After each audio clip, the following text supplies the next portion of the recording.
Ayan mga kababayan, sobrang lakas ng ulan, no? Lunes na Lunes, baha is waving mga kaibigan, mga kababayan. Ayan, may bagyo na naman po ata. Ayun, kaliwat ka na naman po ang mga baha. Sana'y maayos na yung mga drainage natin. At para mo kawawa naman tayong mga motorista. At puro baha na lang po.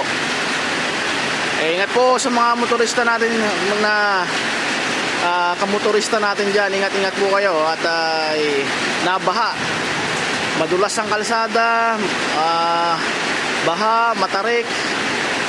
At ingat din po sa mga kawatan, mga mandurukot.